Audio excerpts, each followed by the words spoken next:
एक बार श्रीमद् भागवत में चित्रकेतु नाम के राजा थे। बहुत सी रानियां थी और उनके कोई संतान नहीं थी और बड़े धर्म से चलते थे। जब धर्मात्मा पुरुष किसी संकट में होता है तो उसे महात्मा का सानिध्य प्रदान किया जाता है। ये सृष्टि का क्रम है। जब किसी वास्तविक धर्म में चलने वाला होगा तो उसको किसी न किसी महात्मा का सानिध्य प्रदान कर दिया जाता है। तो देवर्षि नारद जी और अंगिरा जी पधारे तो चित्रकेतु उदास चित्त बैठे हुए थे। तो कहा कि आप ऐसे उदास कैसे हैं? जो धर्म का ज्ञान रखता है, धर्म से चलता है, उसके चेहरे पर उदासी ठीक नहीं होती।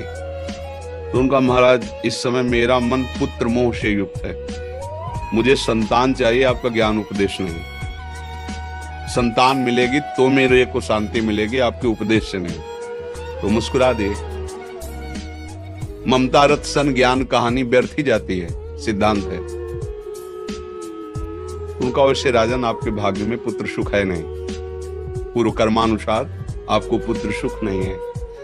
तो उनका, अब हम भाग्य की बात नहीं जानते, अब आपको भगवान ने भेजा है, आपको पुत्र देना ही होगा। तो उनका तथास्तु।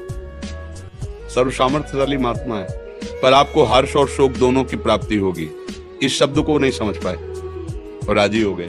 कुछ समय बाद बड़ी रानी कीर्ति, श्रुति कीर्ति जो थी, उनसे गर्भ रहा और पुत्र हुआ। अब तो बड़ा आनंद।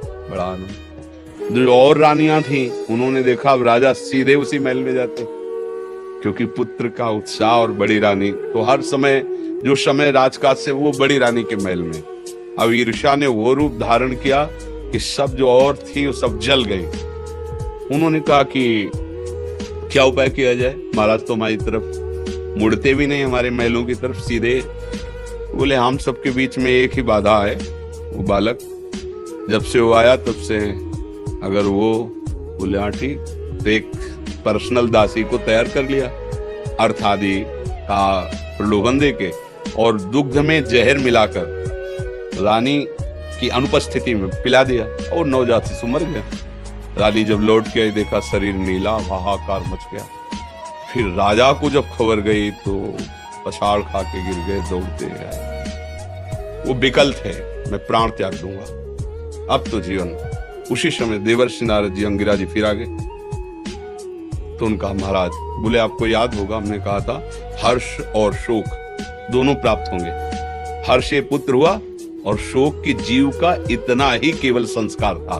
बोले हमें जब होता है ना, अपनापन होता है ना, तो फिर बोले महाराज हमें ज्ञान, एक बार हमें पुत्र से मिला दो, फिर वो चला जाए। बोले ऐसा?